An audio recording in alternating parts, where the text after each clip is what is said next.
captured on video.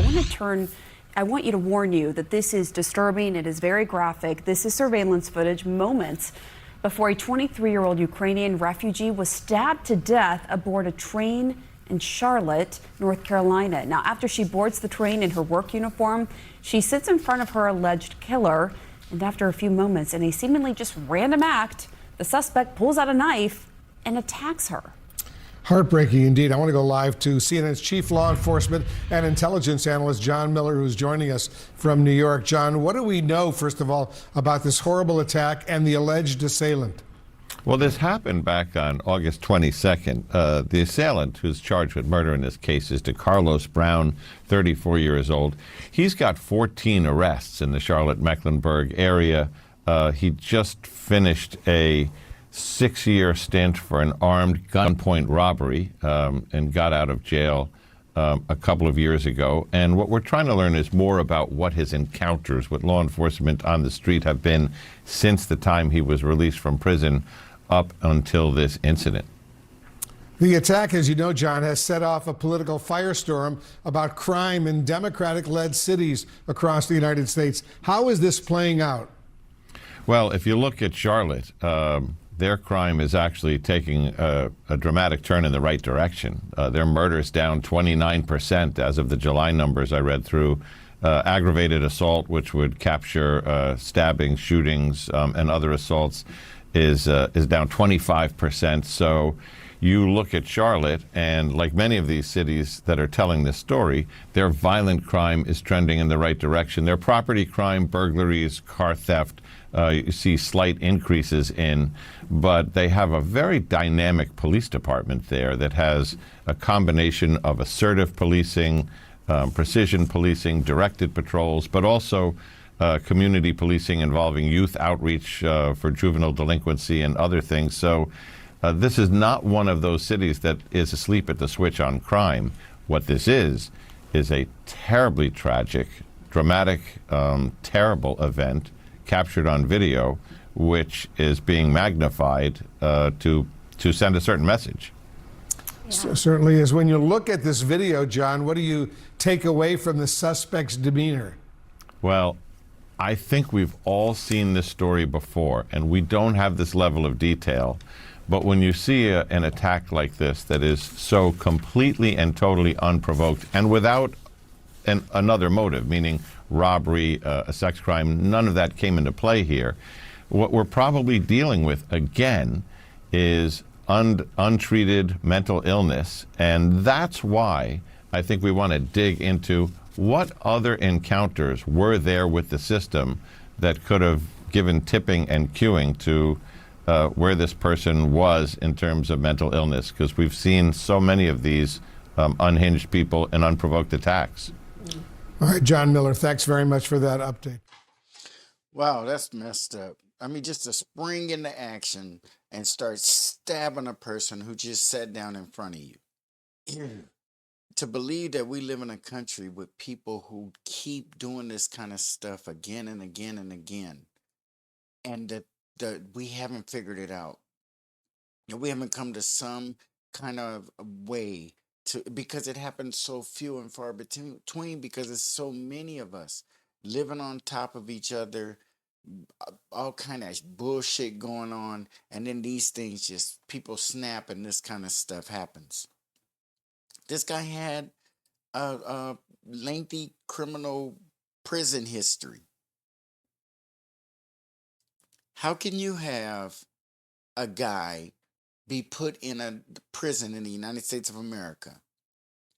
I don't care why he started going to prison. It could have been for drug sales. It could have been for drug use. It could have been for being aggressive or abusive person in a relationship. It could have been robbing and stealing. It could have been a lot of shit. But once you go to jail, and I don't care what anybody says, once you go to jail, you should be it should be clearly understood that you're being put in a condition, in a situation that no matter what your mental state was going in, it is not going to be the same coming out. That is one of those kind of places like some of our young men, unfortunately, end up in war. You end up in a war situation with mortars and missiles and death and the smell of fire and burning and the sounds that you hear in a war. And you come on back to the United States. Sometimes these people are at high risk for snapping and doing things that are just totally uncharacteristic of a person like that. It's the triggers and the ability to deal with them or not is what we're at. The general public is just being left kind of unguarded, unprotected, because once you're released from the military, there's no way for you unless you go straight to the VA and recognize it yourself, which seldom people do. They tend to mask it in drugs or mask it in alcohol or in depression or in violent behavior in all kind of ways. So they've been released from the military. They got a document that says they were a good soldier, but they're turned on society after coming from a theater of violence. How can we expect for that to go well every time? Just like you take a guy and you put him in prison and you realize the violence that goes on and the manipulation and the stress that goes on inside an American prison institution, federal, state, even the damn county jails in some cases, if you stay in there long enough. Or if you have an encounter while you're in there, you could shit be in a holding tank for a night. And once you're released from that holding tank, never be the same again, depending on who you were locked up in there with or what happened or any of that shit. And we just release people because of the way we received them in. You received them in unharmed and cool, but you let them out and they weren't the same person you locked up, even though what they did wasn't even had nothing to do with their mental state. They were petty criminals. They were military volunteers, folks who voluntarily went to the military. Those aren't the same people you return to us. And there's nobody paying attention to that part right there. All they talk about is numbers going up and violent numbers going down. And never do they ever talk about the when the rubber meets the road. When you take these people and without them even knowing they have some of these conditions, expecting them to respond appropriately. And when they don't, they end up getting the death penalty, or they end up murdering someone, or they end up committing suicide.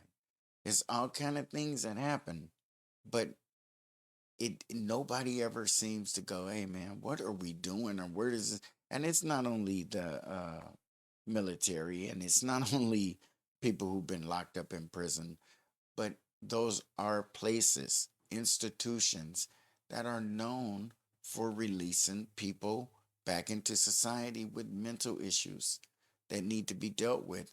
And everybody seems to think, "Oh, yeah, I went to high school with that dude." Nah, he is cool. With nothing wrong with him. He's straight.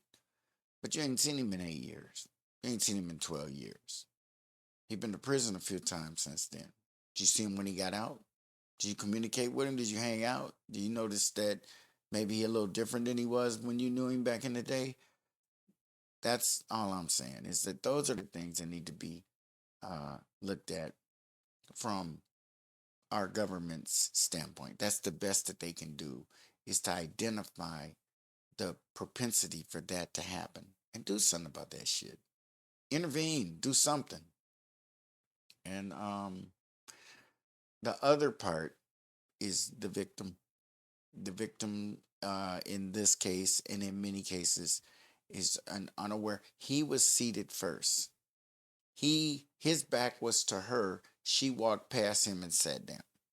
Ladies, men, when you enter a room, pay attention to when you went in and how you gonna get out. If things go bad, you enter in a subway, a train, a bus, a car, it could wreck. There could be a crash. Start thinking about ways that you don't get in a car or a bus, especially public transportation where there are other people, and put your back to people, especially if you're a woman and there's a man sitting there. He may be a nice guy. He might be looking out for you, but you got to look out for you. You got to put yourself, if it's a seat open in front of him and no other seats, he might have sat there intentionally, but so that the next person that get on got to sit in front of him. Everything else might have been, or maybe the rest of the seats were vacant. Shit, I wasn't really looking at that side, and obviously she wasn't either. But that's the kind of shit you want to sit in a position where you're sitting facing that motherfucker, where you can, and you sit there and keep your phone in your pocket or in your purse, and you sit there and don't stare at the motherfucker, but be looking in that direction generally. And when he look up, casually look up, but make sure you keep that motherfucker in your peripheral. So if he get up and start moving towards you, that's when you lock eye. That's when you look at him.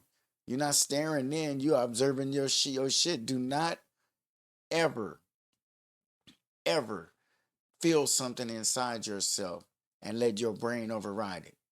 I'ma sit in front of him. I don't want that motherfucker thinking I'm scared. Hey, you gonna be a scary ass alive person.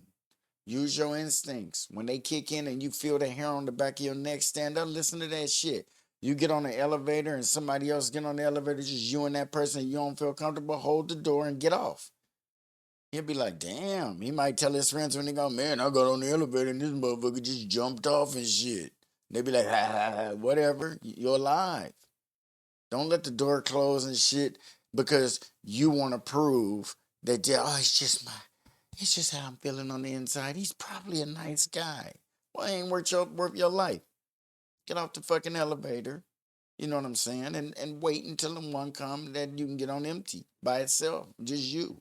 Or somebody on there who you don't feel threatened by. If you feel threatened by them, don't get on the motherfucker. Or if you on there and they get on, get off. He can't say, hey, where you going? Get back on this elevator. This ain't your stop. That motherfucker, mind your motherfucking business. I want to live. And everybody puts themselves in jeopardy with these ladies out and about in these cities where there's predators out there who are homeless or on their way to being homeless or just got out of an institution with nothing to do but find a way to make some money. Find a way to do, and then it gets to the point of where mental illness is involved and the robbery don't even occur. It's just an attack. It's just somebody getting beat down, killed, murdered, or stabbed because they slipping. Oh, it's 9 o'clock at night, 9 p.m. You're on your way to the house. It's dark, but it's just 9. Hit a quick drive-through because you feel that's safe. Drive-throughs are as unsafe as getting out of your car. You usually blocked in. You sitting there. You ain't going anywhere. And anybody want to rob anybody of all they shit, purse, jewelry, wedding rings, cell phones, maybe your car, shit, depending on where you are in the line, get in the drive-thru. They look at the crime reports, you guys. Look at where they getting people at so that you can be safe. Fuck. Don't be the highlight of the next news cycle. Be safe, pay attention, talk to your husband, put your locations on so motherfuckers know where you at. So you come up missing in the trunk of a car, you be like, why is she on the 15 freeway going north? You know what I'm saying? We live south of that low. Maybe she in the damn trunk. You better look into that. Make it a point to send text when you arrive at your locations or when you arrive safely at work, shit like that. It's just the things that we have to do because basically they just turning people out into society and figuring it out afterwards, after the fact. And that's how much they care about us. They could definitely do better. And they can blame it on individual circumstances and all kind of shit. There is a better line of protection for the American public. And the Democrats can point at Trump's administration. This is some seamless shit right here. This could happen on anybody's watch. And collectively, the Democrats and the Republicans are not doing a very good job at figuring this shit out, identifying mental illness. These people who are doing a lot of these mass shootings lately are young men, recently released from what? One of our institutions, schools, public schools, schools in general. And what do? They get out of school, and at between the ages of 17 and 21, 22 years old, they're already doing a mass shooting somewhere. Why can this not be identified? Why can we not allow these children to be pushed aside to the point where nobody even identified that there is an issue? Oh, shit, he just came to school every day. Yeah, he seemed normal to me. Yeah, because you never talked to him. As an adult, it's not the kids, his peers. They're going to do what they do as peers. But it's up to the leaders, the administrators, to guide how those interactions happen and how these children are shaped and grown. If you leave them up to their own devices, there's going to be some fucking problems, as we can see. We just need to be more alert, more aware. Think about getting your gas at night. Think about doing that shit in the morning when the sun is up. And not because you don't feel like stuff. Oh, I was going to get gas, but I didn't feel like stopping. Then when you have to get gas, it's 10:30 p.m. and you like on your way back from your friend's house and you like, shit, I ain't going to make it home. Then you don't get to pick which station you go to. You don't get to pick the area you in. You didn't pick the time of day or any of that shit. And that's when you put yourself at a higher risk for things to happen, because you've taken your direct decision making away from yourself and turned it over to chance. Be safe, be aware, and everybody take care of each other. Look out for other folks, even though some people standing back staring don't have the best of intentions.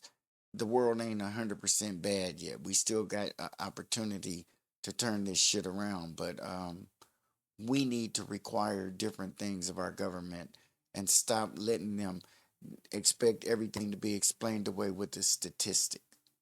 Crime is down 25% and robberies are up 34%, and this is that, and that, on numbers. But it doesn't stop this kind of stuff from happening, obviously.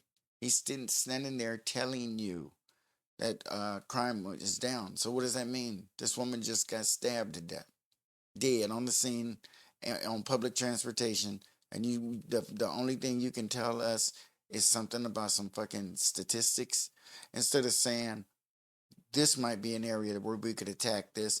Because if we just sit back and just count statistics, it might go as low as 10%. But that don't mean that there's not going to be crimes like that still occurring that are extremely violent and graphic and surrounded by mental illness.